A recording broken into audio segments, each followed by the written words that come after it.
अस्सलाम वालेकुम। उम्मीद करते हैं आप तमाम अहबाब खैरियत से होंगे। इस वक्त मैं जमात इस्लामी के धरने में मौजूद हूँ, पंडाल में मौजूद हूँ और जमात इस्लामी का धरना 8वें रोज़ में दाखिल हो चुका है। आज हम इस पंडाल में आए हैं, यहाँ पे जमात इस्लामी के कारकुनान मौजूद हैं। हम इनसे बात करेंगे कि आखिर इस धरने का मकसद क्या है, इस धरने से वो क्या हासिल करना चाहते हैं और कारकुनान का जोश और जज्बा कैसा है। आइए चलते हैं और यहाँ पे जो कारकुनान मौजूद है हम इनसे बात करते हैं। जी आप बताएं कि इस धरने का मकसद क्या है, क्या हासिल करना चाहते हैं। अस्सलाम वालेकुम रहमतुल्लाह, बिस्मिल्लाह वस्सलातु वस्सलामु अला रसूलिल्लाह। जैसा कि आपको इल्म है कि पाकिस्तान की तारीख़ के अंदर जितने भी हुक्मरान आए हैं सब के सब लुटेरे, डाकू, चोर, पाकिस्तान की मईशत को तबाह करने वाले, IMF के ज़रिए इस मुल्क को ग़ुलाम बनाने वाले, इस मुल्क के अवाम को ग़ुलाम बनाने वाले और मईशत को बजाय दुरुस्त समत के लेके जाने वाले, मईशत को डोबने वाले ये हुक्मरान जिन्होंने पाकिस्तान को लूट लूट कर अपनी जायदादें मुल्क से बाहर बना ली हैं। नाजायज़ टैक्सेस, महंगाई, बदअमनी, रिश्वत, लूट खसूट, डकैतियाँ, आप देख रहे हैं कि ये हुक्मरानों के कान पे जू तक नहीं रेंग रही कि अवाम इस वक्त महंगाई के सैलाब के अंदर कैसे डूब रही हैं। और महंगाई है कि दिन ब दिन बढ़ती जा रही है, लेकिन ये अपनी गलती को मानने के लिए, अपनी गलती को सुधारने के लिए बिल्कुल तैयार नहीं है। हमारे धरने का मकसद अवाम को हक देना है। कौन सा हक? जिसके लिए वो इनको वोट देते हैं। वो हक क्या है कि अवाम के लिए फलाह बहबूद के इदारे होने चाहिए, अवाम के लिए सस्ती से सस्ती अशिया होनी चाहिए, अवाम के लिए बेहतरीन से बेहतरीन मईशत का निज़ाम होना चाहिए, नाजायज़ टैक्सेस को ख़त्म होना चाहिए, महंगी बिजली को ख़त्म होना चाहिए। लेकिन ये हुक्मरान जो हैं ये सिर्फ अपनी अय्याशियों के लिए और इस मुल्क को लूटने के लिए ही यहाँ पर हैं। तो मैं ये समझता हूँ कि इनको हुकूमत करने का अब कोई हक नहीं है। ठीक है, आप बताइएगा कि आपको कौन सा मसला यहाँ इस धरने में लेकर आया है। हम अपने ज़ाती तौर पे के लिए नहीं आए, ना हमारे मीर साहब ने बोला है कि हम अपने मफाद के लिए आए, ना हमें सीट चाहिए, ना हमें सियासत चाहिए। हम 25 करोड़ आवाम के लिए आए हैं। गरीब बंदा जो 25-30 हज़ार रुपया महीना कमाता है वो अपने बिजली का बिल दे, वो अपने घर के हरा चला क्या करेगा। ये दो चार खानदान हैं जिन्होंने एक अरसे से काबज़ हुए, 70 सालों से ये पाकिस्तान के ऊपर काबज़ हैं। ठीक है, इन्हीं की IPPs हैं, इन्हीं के सारे शुगर मिलने हैं, इन्हीं के सारे कारखाने हैं। ठीक है, हम चाहते हैं कि ये कौम की इन लोगों से जान छूटे। इनकी बिजली फ्री, इनका पेट्रोल फ्री, इनका सब कुछ फ्री है। हम लोग जो गरीब बंदा है, मजदूरी करने वाले, अपनी कमाई अपना गुजारा नहीं कर सकता महीना, लेकिन ये लोग हर चीज़ फ्री उड़ा रहे हैं। किस लिए उड़ा रहे हैं? तो हमारे अमीर साहब का मकसद यही है कि इस धर्म में हक दो, अवाम को हक दो। ये सारे हक खुद ही खाई जा रहे हैं, उधर से कर्जे लेते हैं खुद का। इनका प्रोटोकॉल देखें, इतना प्रोटोकॉल, पाकिस्तान गरीब मुल्क है, कर्जे लेके पाकिस्तान चल रहा है। ठीक है ना, तो हमें ये चीज़ें जेब नहीं देती। लेकिन ये चंद बूट पालची हैं, सारे बूट पालची हैं। जितनी जो हमारे 3-4 पार्टियाँ बूट पालची हैं, उसी के जरिए आते हैं और इसी के जरिए खाते हैं। अवाम को बेवकूफ़ बनाया हुआ है। हमें हमारी आंखों में धूल झोंक के ना ये लोग अपने मफाद निकालते हैं। हम चाहते हैं ये IPPs जो है ना, इसके जरिए हम लोगों को पता चला कि ये कौन से खानदान है। चंद खानदान है जिन्होंने ये, हम बिजली लेते भी नहीं हैं फिर भी कैपेसिटी चार्ज के नाम पे उन्हें बिल देने पड़ते हैं। एक बिल में पता नहीं कितने टैक्स हमारे ऊपर डाले हैं जो हम मतलब अफोर्ड नहीं कर सकता। हमारा धरने का मकसद ये है कि गरीब आवाम को हक दिलाया जाए, बस। हमने इनसे बात की, इनका ये मानना था कि इनका मकसद यही है कि गरीब आवाम को रिलीफ दिया जाए और ख़ास तौर पर जो बिजली के बिल है, इसी तरह हुक्मरान तबका जिन्होंने अपने लिए बहुत ज़्यादा सहूलतें प्रोवाइड की हुई है उनको वो सहूलतें तर्क कर देनी चाहिए और हमको रिलीफ देना चाहिए। इस वक्त मेरे साथ इस पंडाल में एक बाबा जी भी मौजूद है। अस्सलाम वालेकुम बाबा। वालेकुम सलाम व रहमतुल्लाह। कहाँ से आए हैं आप? दीर से जनाब। अच्छा, दीर से आए हैं। कौन सा मसला आपको यहाँ पर लेकर आई है? मसला तो बहुत आम मसला है कि सारे कौम जो है वो इस जुल्म के चक्की में पिस रहे हैं कि उसके ऊपर बिल की इतना ज़्यादा बोझ है कि वो किसी आदमी के काबिल बर्दाश्त नहीं है। कोई दूसरा तो है नहीं। अल्हम्दुलिल्लाह जमात इस्लामी मौजूद है। हर मुश्किल वक़्त में वो आवाम के मुश्किलात को एहसास और इदराक कर रहे हैं और उसके लिए आवाज़ उठा रहे हैं। हाफिज़ रहमान साहब ने कॉल किया और सारे लोग जो है वो आया है इस प्रोग्राम। अच्छा, अगर हुकूमत मुतालबात नहीं मानती तो फिर आप लोगों का क्या रिएक्शन होगा? हमारे जमात इस्लामी का जो तरीक़ाकार है उसमें तशद्दुद नहीं है, खूनरेज़ी नहीं है, अलबत्ता उसूली और कानूनी जंग हमेशा कर रहे हैं। वो आपका जज्बा कैसा है? जज्बा अल्हम्दुलिल्लाह वो एक ऐसा मसला है, बिल्कुल जवान है, उम्र के एतबार से कई गुना ज़्यादा जवान है। जवानों का जज्बा तो ऐसा ही जवान है। हम बहुत बूढ़ी जो है उसका जज्बे भी जवान है। कितने दिनों तक यहाँ पे बैठेंगे आप? बस जब तक अमीर हुक्म नहीं दे आगे आप बैठे हुए हैं? बिल्कुल इंशाल्लाह। बहुत शुक्रिया जी। आपने इन बुजुर्ग का जज्बा देखा होगा। ये कह रहे हैं कि चाहे जितने दिनों तक हमें यहाँ पे बैठना पड़े हम बैठेंगे, जब तक अमीर जमात इस्लामी हमें हुक्म नहीं देते कि चले जाएं तब तक हम यहाँ पर बैठे हुए हैं। अच्छा, आप बताइएगा कहाँ से आए हैं आप? हम साहिवाल से अल्हम्दुलिल्लाह आए हैं। अच्छा, और साहिवाल से कौन सा ऐसा मसला था जो आपको इस धरने में लेकर आई है? मैं वहाँ की मजदूरों की नुमाइंदगी करता हूँ वहाँ पर, और मजदूर जो है मेरा वहाँ पे तबाह बर्बाद हो चुका है, और पहले ही मईशत महंगाई की वजह से बहुत बुरी तरह मुतासर थी। लेकिन अभी जो इन्होंने बिजली के बिल जो इतने महंगे किए हैं, और जो वो कमाते हैं वो या तो वो बिजली के बिल में चला जाता है, और कुछ जो टैक्सेस हैं वो कर्जा उठा कर देते हैं।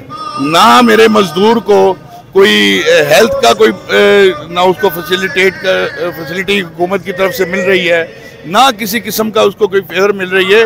हालांकि यही मजदूर है पूरे पाकिस्तान की जो वो खिदमत करता है, और दिन रात एक बड़े खून पसीना बहा कर इस पाकिस्तान को शादबाद करने की दुआ करता है। तो आपको लगता है कि हुकूमत मुतालबात मान जाएगी? देखिए जी, हुकूमत को इस हवाले से लीडरशिप ने बात की है, उनके साथ जो मुतालबात यहाँ पे रखे हैं, पूरी आवाम की तर्जमानी की है उन्होंने। और हुकूमत को चाहिए, अगर वो संजीदा है मजदूरों के लिए, आवाम को कोई रिलीफ हकीकी तौर पर देना चाहती है, तो फिर ये जो इन्होंने इसको मानना चाहिए, मुतालबात सारे मानने चाहिए और इस पर पूरा गौर करना चाहिए। अगर उन्होंने अपने ही प्रोटोकॉल को बढ़ाना है तो फिर ये काम नहीं करेंगे, या अपनी वो मफादात की सियासत छोड़ें। मैं दो बातें हैं, इस धरने में हम अल्हम्दुलिल्लाह उस वक्त तक नहीं जाएंगे जब तक हमें कोई हक नहीं मिलेगा, हमें मजदूर का कोई हक नहीं मिलेगा। हुकूमत या तो हुकूमत छोड़े या फिर गुलामी छोड़े। अच्छा, मजदूर कोई बोल्ड स्टेप ले सकते हैं आगे अगर मुतालबात नहीं माने जाते? नहीं मानेंगे मजदूर, मेरा खुदकुशी नहीं करेगा अभी इंशाअल्लाह ताला। हम सीने पे गोलियां खाने के लिए भी तैयार हैं, हर तरह का। हाफिज नईमुर रहमान साहब के साथ इंशाअल्लाह ताला हम खड़े हैं, हमारी वो आवाज बुलंद कर रहे हैं, हम उसके साथ तन मन धन के लिए तैयार हैं हम इंशाअल्लाह। जी, आपने यहाँ पे बात सुनी कि मजदूर तंजीम को ये रिप्रेजेंट कर रहे थे, उन्होंने कहा कि मजदूरों के जो मसाइल है वो आप लोगों के सामने रखे। इस वक्त मेरे साथ और भी जमात इस्लामी के कारकुनान मौजूद है। आप बताइएगा किस लिए आए हैं आप यहाँ? जी, मैं इस टाइम सब्ज मंडी के मजदूर हूँ, और वहाँ से मजदूरों का मैं जनरल सेक्रेटरी भी हूँ। इस वक्त ये हाल हो चुका है कि हम 1500 या 800 रुपये दिन कमाते हैं, और 8-10 हज़ार रुपया 15-15 हज़ार बिल आते हैं बिजली के। ये बताएं हम क्या बिजली के बिल दें, या रोटी खाएं, या बच्चों को उनकी तालीम के लिए करें? हुकूमत का काम ये होता है इंसान अपने माशरे में जो आदमी है उनको सस्ती तरीन फैसिलिटीज मुहैया करें, और टैक्स देने का मतलब यह है कि उनके ऊपर लगाया जाए और कम से कम टैक्स लगाएं ताकि तमाम ज़िंदगी आसान हो। हम प्राइवेट स्कूल में भी पढ़ाते हैं, उसमें भी हमें कोई नहीं हासिल हो रहा, और इलाज मालजा भी नहीं है, सिक्योरिटी भी नहीं है, और हुकूमत के बस में है महंगाई करना, इसके बस में कमी करना नहीं है। अगर ये नहीं है तो हुकूमत करना छोड़ दें, हज़रत उमर फारूक रज़ियल्लाह ताला अन्हु का तरीके पे चलें, और तमाम सादगी पे आएँ, और तमाम जो अखराजात अपने ये कम करें, और तमाम इंशाल्लाह ये सब दूर हो जाएगा। अगर ये आपने इस तरीके पे आ जाए, ये प्रोटोकॉल ख़त्म करें, वो वरना ये हुकूमत करना छोड़ दें। जी, आपने सुना सब्जी मंडी के ये मजदूर जो तंजीम है उनको ये रिप्रेजेंट करते हैं, तो इन्होंने भी कहा कि अगर हुकूमत मजदूरों को रिलीफ नहीं दे सकती तो फिर वो हुकूमत करना छोड़ दें। इस वक्त अगर मेरा कैमरामैन आपको दिखा सके, यहाँ पे पंडाल में लोग आ चुके हैं, काफिले जो है वो आहिस्ता आहिस्ता आ रहे हैं। जो ही मगरिब का टाइम होता जा रहा है, यहाँ पे काफिलों की तादाद में इजाफा भी हो रहा है। लोग जोक दर जोक इस पंडाल में आ रहे हैं, क्योंकि आज जुमा भी है, तो लोगों की तादाद ये एक्सपेक्ट की जा रही है कि ज्यादा तादाद में लोग यहाँ पर आएंगे। आगे हम चलेंगे, यहाँ पे हमें तहरीके इंसाफ का झंडा भी देखने को मिल रहा है। आप देख सकते हैं पंडाल में तहरीके इंसाफ का जो झंडा है वो यहाँ पे लहरा रहा है। यहाँ पे हम बात करने की कोशिश करेंगे, और भी जो यहाँ पे जमात इस्लामी के कारकुनान यहाँ पे आए हुए हैं। आप बताइएगा कहाँ से आए हैं आप? जी अटक से आया हूँ मैं। आपको कौन सा मसला यहाँ पर लेके आई है? यहाँ महंगाई के खिलाफ है, बिजली के खिलाफ है, हुक्मरानों के अय्याशियों के खिलाफ आए हैं कि ये जब तक ये अपनी अय्याशी खत्म नहीं करेंगे, दूसरे मुल्कों की गुलामी खत्म नहीं करेंगे, हम यहाँ से नहीं उठेंगे। अच्छा, आपका अपना बिल कितना है बिजली का? मेरा 30,000 है, मेरी आमदन 40,000 है। मैं अब घर का किचन कैसे चलाऊं? मेरा 32,000 है। मेरा 32,000 है और घर में सारा खर्चा मेरा जो है ये कोई 30,000 मेरा भी है और 33 के 32,000 रुपया मेरा बिल है। तो आपने इस्तेमाल कितना किया था बिजली? रूटीन के मुताबिक पहले मेरा 5,000 आता था, 5500 रुपया आता था, तो एकदम ये 33,000 जो पड़ा है, तो अब हम क्या करें? किधर से क्या करेंगे? किस तरह इसको दें? और फिर या तो बाकी भूखे रहें, कुछ ना खाएं, इसको बिल दे दे बिजली वाले को। ये मसला हमें पेश है। आपको लगता है कि हुकूमत आप लोग की सुन लेगी? हुकूमत को सुनना चाहिए। ये जो हमको ये तड़पा रहे हैं और जुल्म हम पर कर रहे हैं, इसकी क्या हमने क्या कसूर किया है? पाकिस्तान वसाइल से भरा हुआ है और ये अपनी अय्याशियां बंद करें ना, हमें रिलीफ देना भाई। साहब अगर हमें साल भी कहे तरने के लिए तो हम यहाँ बैठे रहेंगे। इस वक्त आप कारकुनान का जज्बा देख सकते हैं। इनका यही मानना है कि हाफिज नईम साहब अगर इनको कहेंगे कि साल तक यहाँ पे रहना है तो यह इस पंडाल में, इस धरने में रहेंगे। यहाँ पे और भी कारकुनान हमारे साथ मौजूद है। हाजी साहब, आप बताएं, आप कहाँ से आए? साहिवाल से। साहिवाल से आपको कौन सा मसला यहाँ पर लेकर आई है? ये महंगाई, बिजली वगैरह के बिल, ये चीजें। ठीक है, इनका भी यही है कि इनको महंगाई, बिजली के बिल यहाँ पर लेकर आई है। यहाँ पे पीटीआई का झंडा भी हमें देखने को मिल रहा है। तो आप पीटीआई के सपोर्टर है? पीटीआई। तो आप इस धरने में क्यों आए? हमको खान ने कॉल दिया। खान ने कॉल दी है? कितने मोहब्बत करते हैं खान से? बहुत मोहब्बत करते हैं। फिर भी कितनी? हम जान भी दे सकते हैं वहाँ पे। तो आपको जी 3 महीने जेल में हो के आए हुए। अच्छा, आप खुद 3 महीने जेल में होकर आए? जी। अच्छा, तो क्या जज्बा है आपका और आपको क्या लगता है खान कब बाहर आएगा? खान जब भी बाहर आएगा हम उसके पास जाएगा। अच्छा, क्या कहेंगे उनके पास जाके? दिल को बर करेगा। हैं? खान हमारा दिल है। अच्छा, आपका दिल है? जी। ठीक है, तो आप खान की कॉल की वजह से यहाँ पर आए? जी। इस वक्त एक और पीटीआई के सपोर्टर यहाँ पर मौजूद हैं। आप बताएं, आप पीटीआई के सपोर्टर हैं, यहाँ पे क्यों आए? हम इनके सब मुतालबात की जो है ना हिमायत करते हैं, इस वजह से आए? खान साहब के हुक्म से आए हैं और इनके मुतालबात की जो है ना हिमायत करते हैं। हम इनके साथ हैं। ठीक है, यहाँ पे और भी कारकुनान मौजूद हैं, हम इनसे बात करेंगे। आप बताएं, आप कहाँ से आए? क्वाड से। क्वाड से आए? क्वाड से कौन सा मुतालबा, कौन सा मसला आपको यहाँ पर लेकर आए? हम पीटीआई के सपोर्टर हैं, इमरान खान के। अच्छा, आप भी पीटीआई के सपोर्टर हैं? तो खान की वजह से आए हैं। खान ने बोला है कि धरने में जाएं तो आए। खान से इतनी मोहब्बत है कि खान जो कहेंगे आप फौरन पहुँच जाएंगे? बिल्कुल।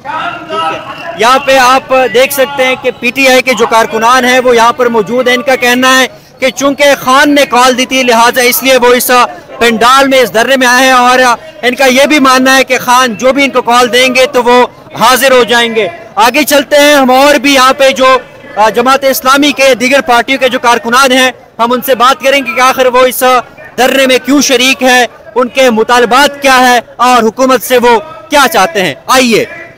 अच्छा, आपको लगता है कि हुकूमत आपकी मुतालबात मान जाएगी? देखिए, असल बात है कि हम कोशिश कर रहे हैं और हमारी ख्वाहिश ये है, हमारी आवाम से अपील ये है कि वो भी हमारे साथ चलें। आवाम निकल रहे हैं, आहिस्ता आहिस्ता उनको एहसास होता चला जा रहा है कि हाफिज नईम रहमान साहब और जमात इस्लामी ही उनकी निजात दहिंदा। तो जो उन लोगों को एहसास होगा, अवाम हमारे साथ आएंगे इंशाअल्लाह। अवाम की ताकत से, अवाम के इत्तेहाद से हम हुकूमत को घुटने टेकने पर मजबूर करेंगे, इसलिए कि ये अवाम के लिए है सब कुछ, हम अवाम के लिए कर रहे हैं। और हमारा मकसद यही है कि अवाम को रिलीफ मिले। इस वक्त ना तो कोई इलेक्शन है, ना कोई हुकूमत की तब्दीली का मसला है। इस वक्त मसला ये है कि अवाम के मसाइल को हल किया जाए और अवाम को रिलीफ दिया जाए, और इंशाअल्लाह हम अपने मकसद में कामयाब हो जाएंगे यहाँ से। ठीक है, आगे चलते हैं। यहाँ पे और भी जमात इस्लामी कारकुनान हमारे साथ मौजूद हैं। अंकल, आप बताएं, क्या जोश और जज्बा है? जोश जज्बा तो सब में ही है भाई, जरूरत है इस वक्त जोश और जज्बे की, उसके बगैर तो बात ही नहीं बनेगी। ये तो काम ही जुनूनी लोगों का है। तो आपका भी जोश और जज्बा मजबूत है? अल्लाह के फजलो करम से। मैं 80 साल का हूँ, मैं आया हूँ, देख लो। तो आपका अपना बिल कितना है? मेरा 26,600 कुछ रुपये आया है। हाँ जी। अच्छा, अगर हुकूमत बात नहीं मानती तो आप क्या अपने जो आपके रहनुमा हैं उनसे क्या मुतालबा करेंगे? अगला स्टेप क्या है जमात इस्लामी? ये जो है वो मशावरती कौंसिल हमारी जो है वही फैसला करेगी इसका, और जो फैसला करेंगे हमें मंजूर है। हम टकराने के लिए आए हैं, जो सीधी बात है। हाँ, किससे टकराएंगे? इन जालमों से जिन्होंने कौम को इस नौबत पे मचा दिया है। हाँ जी, इस वक्त मेरे साथ इस धरने में जो शिरकत कर रहे हैं वो ऐसे शख्स है जो कि अपने दोनों टांगों से माजूर है, लेकिन फिर भी इस धरने में शिरकत कर रहे हैं। अस्सलाम वालेकुम। वालेकुम अस्सलाम व रहमतुल्लाहि व बरकातुहू। साहब, नाम क्या है आपका और कहाँ से आप आए हैं? मेरा नाम तो हरसिम अख्तर मुनीर है साहब जी। कहाँ से आए हूँ? पेशावर से, यहाँ पर टेलर हूँ जनाब। अच्छा, इस धरने में क्यों शिरकत कर रहे हैं आप? यार इस धरने में साहब जी अगर शिरकत कर रहे हैं तो इसलिए कि आपस में अल्लाह ताला ये सब पार्टियों का इत्तेफाक बना दे रब्बुल आलमीन, और जो है तो शान इस्तकबाल हमारा खान साहब का देखो कि माशाल्लाह सारा दुनिया के लीडर मान रहे हैं, तो इनको आगे पेश खान साहब को करना चाहिए, और बाद में ये सब आपस में इत्तेफाक बने कि हमारा फ़लस्तीन का बच्चा क्या के भूख प्यास से लड़ रहे हैं, उनका सुना कि लीडर भी शहीद हो गया, तो ये हम तो माजूर है, हम जज्बा रखते हैं मगर कर कुछ नहीं सकते हो। ये आवाम को अल्लाह इत्तेफाक को हिदायत बख्शे कि इतने छोटे से बिजली के लिए आज देखो कितना लस्सी कितना पानी पिया गया, तो ये वहाँ पर क्या हाल होगा। अल्लाह ताला हमको कश्मीर का ये सब का एहसास बढ़ के अपने से बढ़ के एहसास दे। अच्छा, आपका ताल्लुक पीटीआई से? हमारा ताल्लुक जी साहब। अस्सलाम वालेकुम खान साहब, ये मुश्किल के लिए आपको बंदे ने मांगे, आपको आज़ादी दे, कामयाबी दे। अच्छा, खान साहब से आप इतना मोहब्बत करते हैं? बस ये कुदरत के रिश्ते हैं, और वो अभी ख्वाबों में आते हैं। साथ में ओबामा सरकार, कभी हमारा 2005 में झूठ पे काबे में मांगा गया, या अल्लाह गोरों से लेके कालों को दे दे, आईने स्क्रीन से गले मिला बैठे। अब शहजादा मोहम्मद बिन सलमान आते हैं, ख्वाबों में बच्चे लाते हैं। तो इमरान खान को आपने किस तरह भी ख्वाब में देखा है? तो वो तो इक़्तिदार जब संभालते, यही जुम्मे का दिन था, उधर हमारा एक वलीमा हमको घर पे आया, उनका हम सिलाई का काम किया, वो घर पे आया, कहा कि तो हम सो गए, तो देख रो अपने बेटे के आगे बैठ गया हूँ, और खान साहब आया हमारा, ये हथेली में सर रख के वो सरकार सो जाते हैं, हम अपना कहानी सुनाते, वो उठ के खड़े हो जाते कमांडो जैसे जंप लगा के। यार ये बातें तो मैं आज सुन रहा हूँ। तो मैंने कहा जी ये तो सोशल मीडिया में, तो पूरा मीडिया में बोला, हर जगह बोला, अब तक आवाज़ नहीं आई, तो ये मेरा कमी तो नहीं, मैं तो नहीं छुपाया हक का आपका बात। तो अभी इमरान खान जेल से रहा हो जाएंगे? तो अल्लाह से तो उम्मीद है इंशाअल्लाह रहमानुल अज़ीज़, यहाँ तक के बस सबका इत्तेफाक है, मगर हमारे अवाम में यार दो लंबरी बहुत है। हमारा अवाम दो लंबरों का भरा हुआ है, चोरों को घर में मोहल्ले में जगह दिया जाता है, बड़े बड़े मुजरिमों को जगह दे दिया जाता है। तो इसमें अल्लाह हमारा मदद करे, हमको रोंटर जाहिर कर दे कि ये आप में से रोंटर है, चाहे वो दस्तार में से हो, चाहे वो डॉक्टर के किरदार में से हो, अफवाज में से हो, जो भी हो, अल्लाह ताला हमारे जवानों को वो खुद बज़ाहिर कर दे कि ये आप में से दो नंबर है, इसको क्रश कर दो, इसको ख़त्म कर दो। बाहर वाले खुद डर जाएंगे इंशाअल्लाह रहमानुल अज़ीज़। वस्सलाम।